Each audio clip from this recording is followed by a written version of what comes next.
gonna go live because I want to kind of discuss it. Um, and I don't. And look, if people are not on, who cares? But I feel like because I haven't said that much about it since I uploaded, if I should do a video of my reaction or not, I decided, you know what? Let's say something about it. I feel like it, it's it's it's it's good to really say something about it. And addressing the whole controversy and also my whole thoughts on the film itself.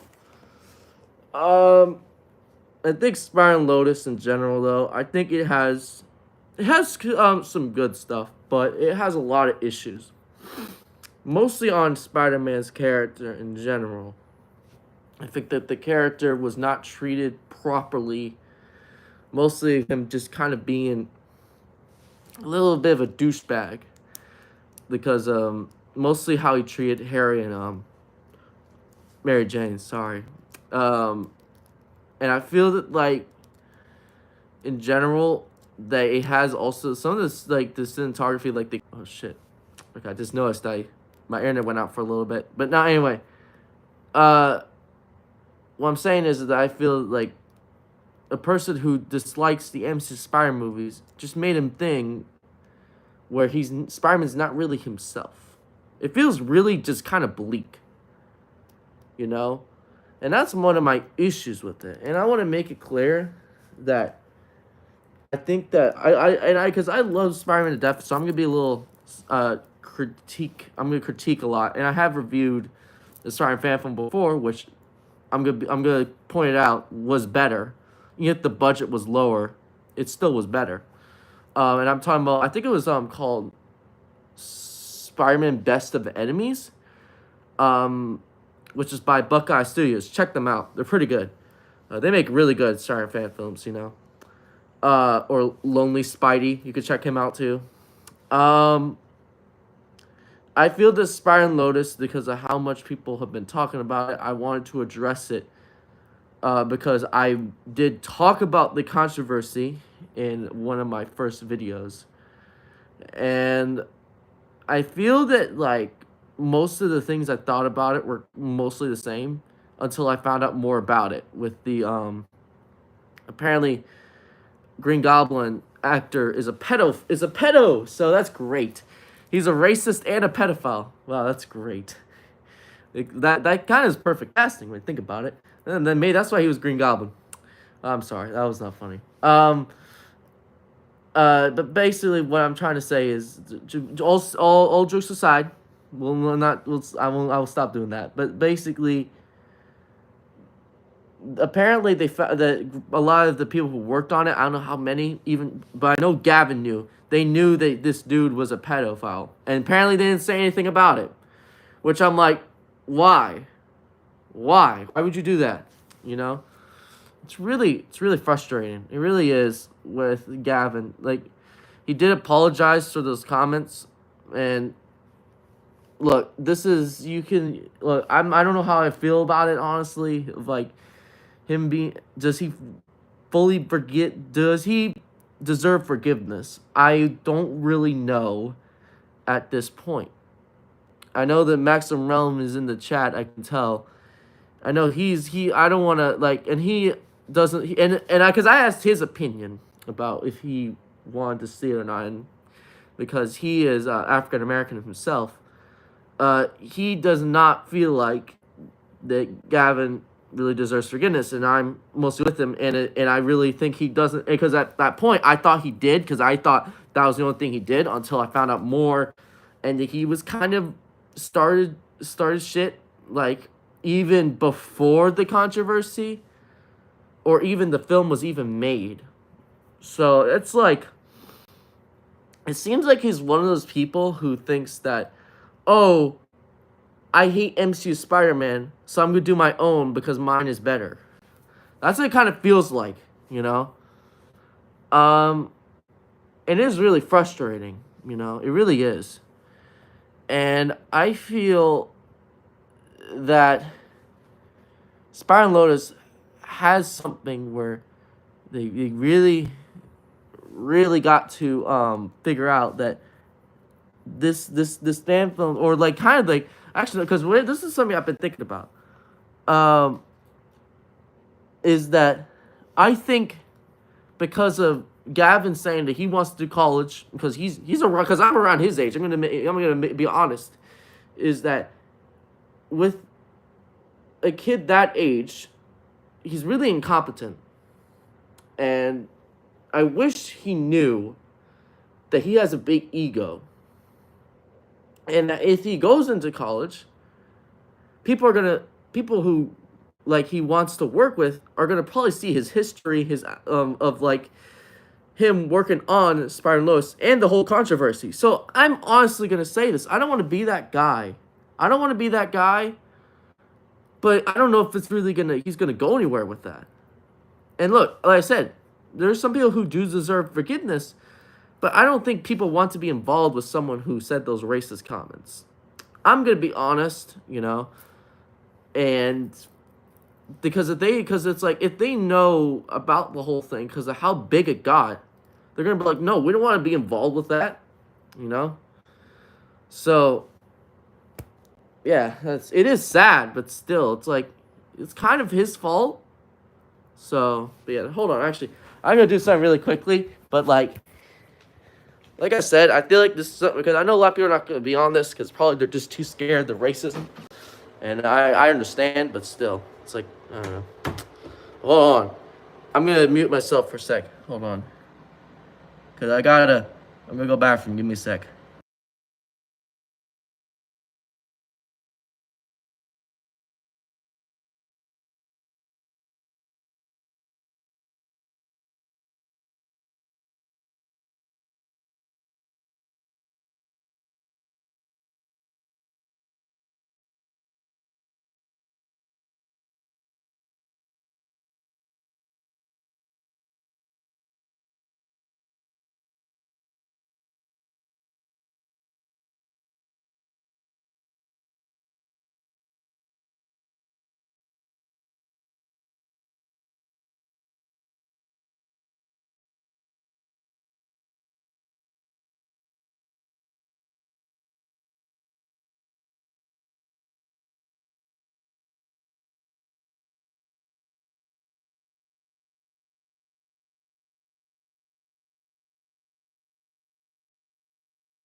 All right, I'm back. Okay, so back to what I was saying. I think that the whole thing with Spider Lotus, the issue with all this is that one, Gavin clearly did not have skill with movie making. Which look, movie making is hard. I'm not denying that.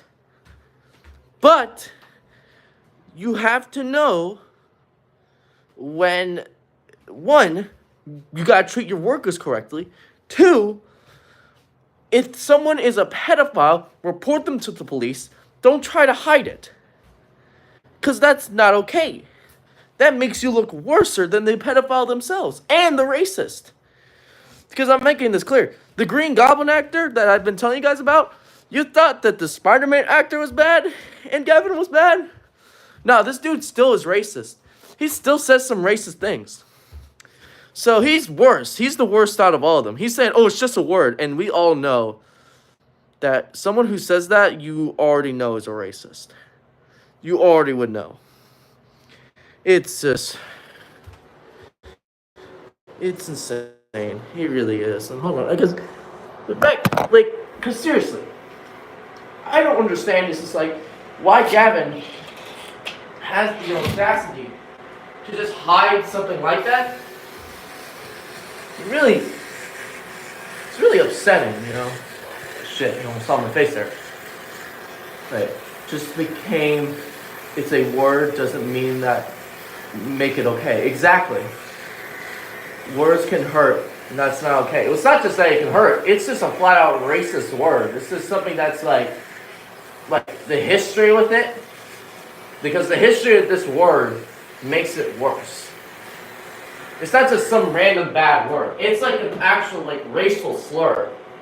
You know? Like for me, it's like for example, right? It's like if with someone who is black call me a cracker. You know? Which if you know, you would know that's a white racist word.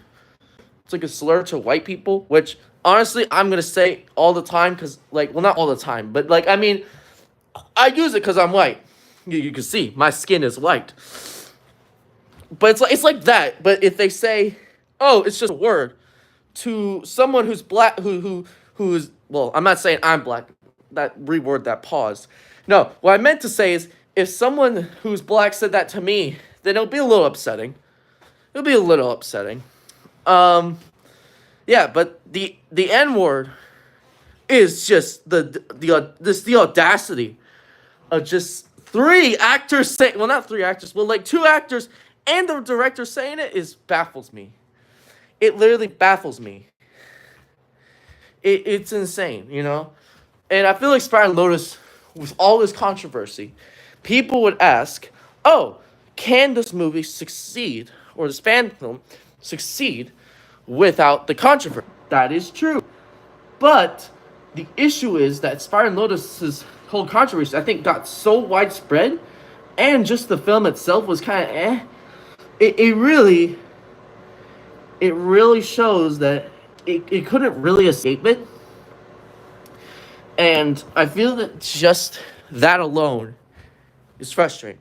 And another thing, because I don't know, I know there's some people who do talk about this, and I also want to talk about this. This is part of Lotus film. The timeline in the film is so inconsistent with itself.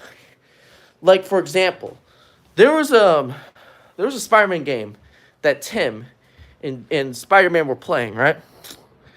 And it was called, I think it was called Masked Villain? Spider-Man and the Masked Villain. Actually, JonTron I think did a review on it. It was the controller where Spider-Man's on it. A little statue on it. I don't know if any of you heard of it. That's really deep stuff. But basically, the game was around, I want to say 2001. I think I want to say 2001. But basically, the issue with that game, which I've heard in interviews, Gavin likes that game. And look, you can like that game, but you're putting it in a place that doesn't even fit in the timeline. Because in timeline standards, where it's set it in is because Spider-Man, I think it became Spider-Man in 2006, I think 2006. So that means the game would technically come out before Spider-Man was even a thing, which logically does not make any sense. So, yes, Gavin, you're putting the game in for nostalgia, but you had to put it in if it fits into the continuity. For example, if you want to put a Spider-Man game around the time Peter Parker became Spider-Man, honestly, and that's it, that is also a kid's game, I would honestly put in, if I were him, the movie games. Like either of those ones, because I feel that logically it would make more sense to put either of the movie tie-in games there. Hell, or even Edge of Time or Shattered Dimensions. And then that would also hint at, oh, that means Spider-Man probably traveled with Spider-Man 29 or something, which I think that would have been kind of neat. But I'm just thinking of games that I feel like would make more logical sense in the timeline. You know? And then there's also, they also, like, because Tim in his room, they're playing a Spider-Man show.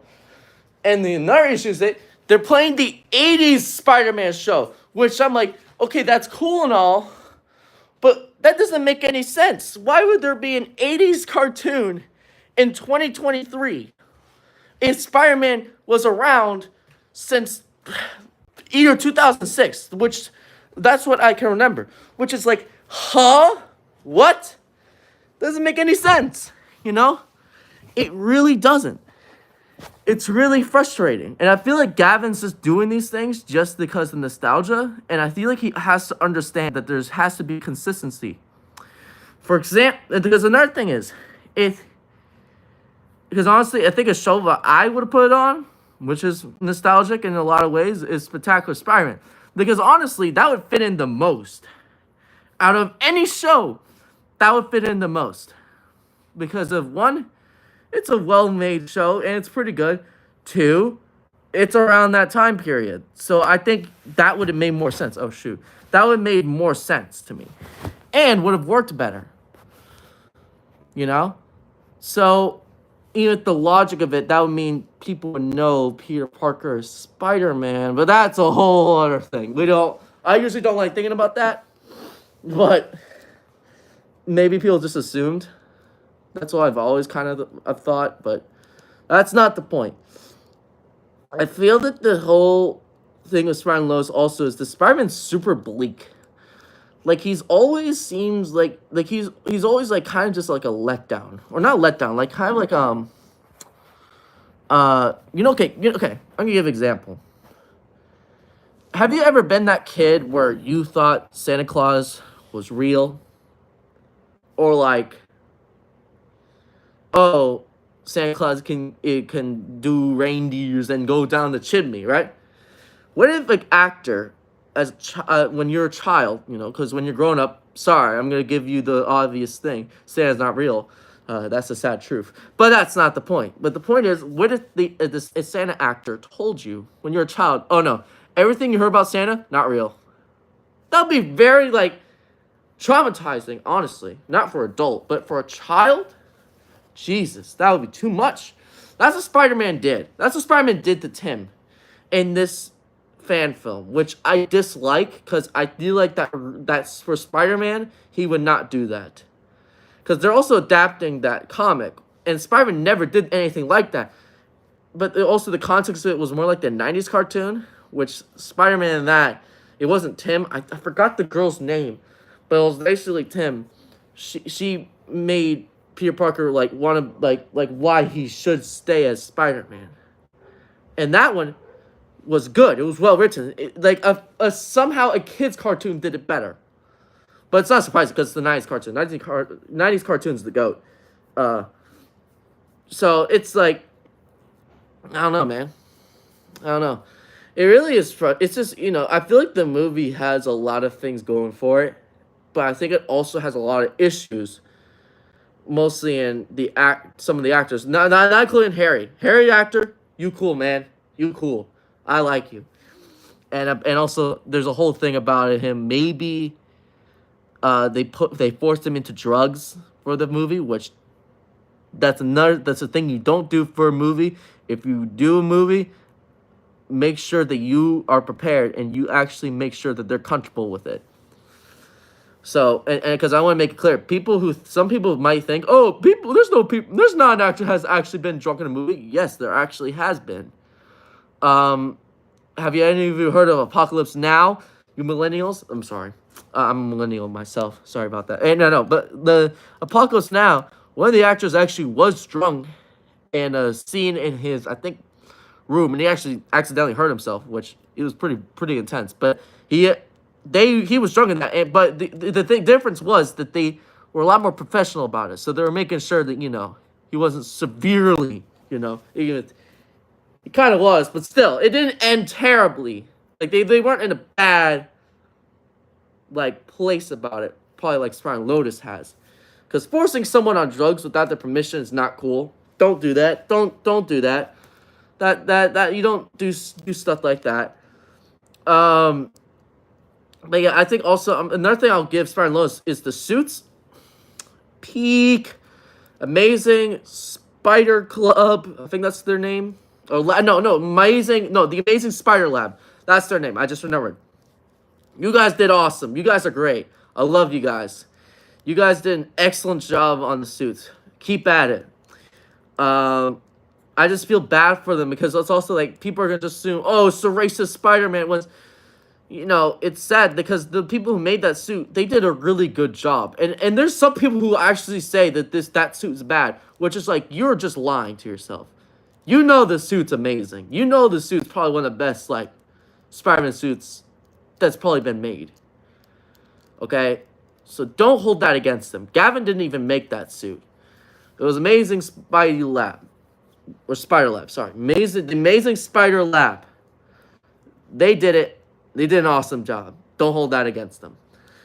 But yeah, like I said, I think that's mostly what I gotta say about Spying Lotus.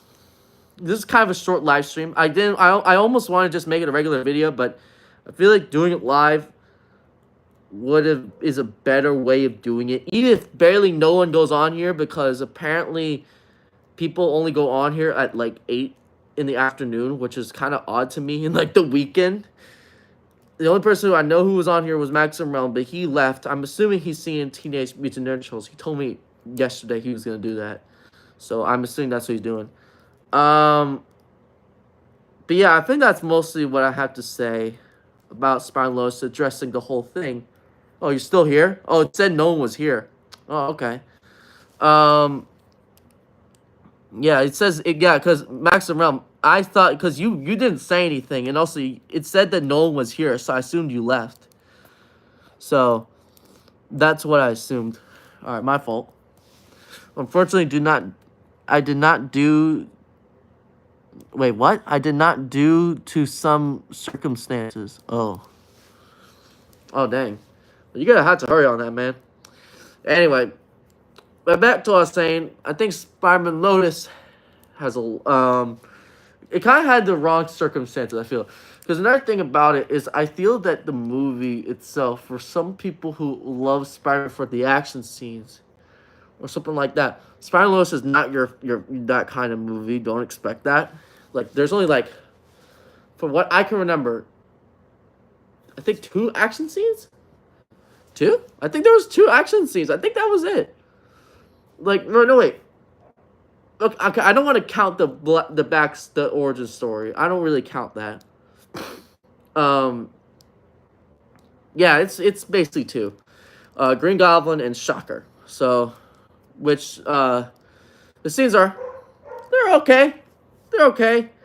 I've seen better fight scenes in the fan film. Then don't worry about that. That's just one of my dogs. They're just being annoying as always. But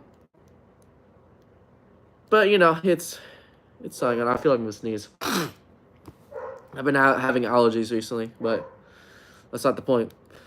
I just think Spyro Lotus just need a little bit more, or just a lot more things going on than just talking. Like, and usually I could take dramas. Usually I can take them, like if it's like engaging. But I feel like some of the scenes in Spyro Lotus were just not as engaging to me. Like, this kind of felt very slow. And not in a good way. Usually I'm okay with slow pace if it's reasonable. Or just kind of like, it's engaging. If it's engaging, then I'm okay with it. Because this movie is 2 hours long. 2 hours long for a Spider-Man fan film. That is insane. 2 hours. That's like a full-length movie. God damn. And but it's just like, I know that like most Spider-Man fan films I've watched are mostly an hour or 50 minutes, which is not a bad time at all. But for 2 hours for this kind of film is kind of ridiculous to me.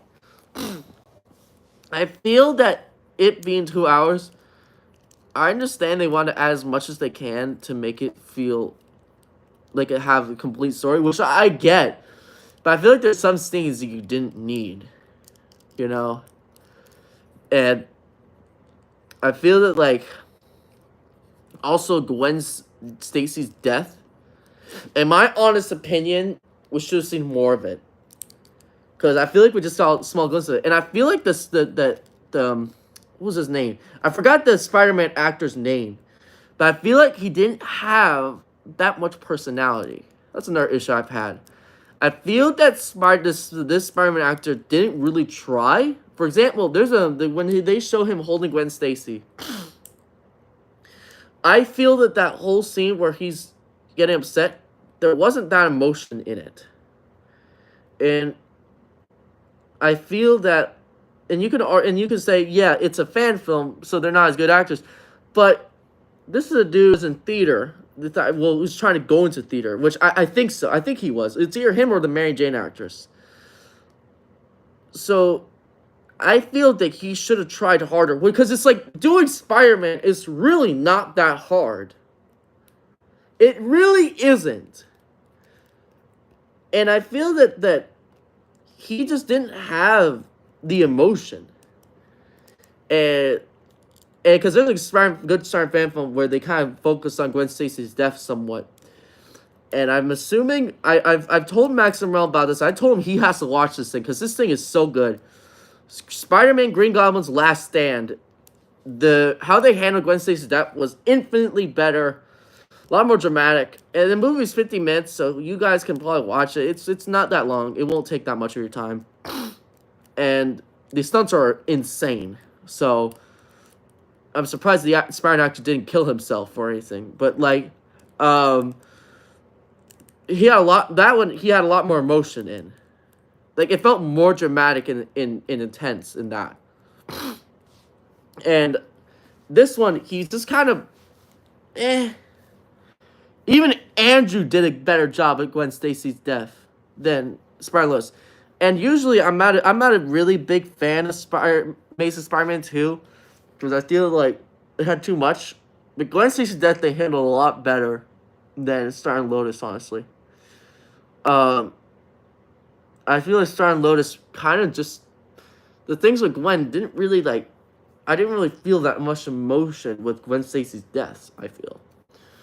I feel that Gwen Stacy's death is something you got to have a lot more emotion in, and I feel that, like, I understand they're trying to adapt Spider-Man Blue, and have more, they had tried to have more flashes with Gwen Stacy, but I feel like Gwen Stacy wasn't in the movie as much. And it's too bad, because that actress, I think she's one of the best parts of it, honestly. And I know she has a whole thing with Gavin. She doesn't like Gavin that much. And I know she's a big Spider-Man fan, so respect to her. Love you, girl. But I feel that also that Gwen should have had a lot more going for. I feel like that if they didn't have as much flashbacks, I think the film should have honestly been, if I would have done it, had no flashbacks, but use those flashback scenes, more of the flashback scenes. So most of the movie is mostly focused, like the first half of it, is mostly focused on those parts before Gwen's death, so you can see more of the relationship that Peter and Gwen had, and also Mary Jane and Harry Osborn.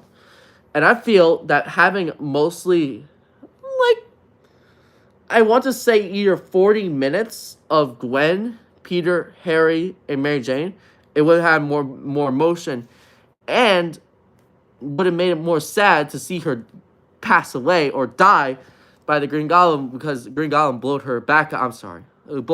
Basically, you know. Um, because even with the Amazing Spider-Man 2, which, like I said, I made this clear a few minutes ago, I'm not a big fan of the movie. Even I was emotional over Gwen Stacy's death. Because apparently, I didn't even notice because I saw Amazing Spider-Man 2 in theaters. Apparently, what I've heard from my mom, she said I actually cried in the theater, and I'm assuming it's because of the Gwen Stacy stuff. So even with that, even I was emotional over that, and I didn't even like the movie as much. That's saying something. You know? And I feel that that disappoints me, you know? Because Gwen Stacy's death is an integral part of Spider-Man. Not really Gwen Stacy, because Gwen Stacy, even in comics, was not as interesting to me than Mary Jane, because Mary Jane is best girl. No denying that. People who say that, who think that Gwen Stacy's better, go after themselves. No, I'm just playing. No disrespect to Gwen Stacy. She's still cool. I'm just playing. I'm just kidding. I still like Mary Jane more though. But the thing is, right, is that I think the whole thing on Gwen Stacy is that they should have had more stuff with her than just a few or like 3 scenes. Because I remember she was in 3 scenes of the film. I feel that also you should have had a little bit more fight scenes. Because I feel that because they're mostly adapting Spider-Man Blue and the comic with Tim, the Tim comic. I think it's called The Kid Who Owns Spider-Man Comics. I think that's what it was called. I don't remember though. So correct me if I'm wrong if that's what it was called.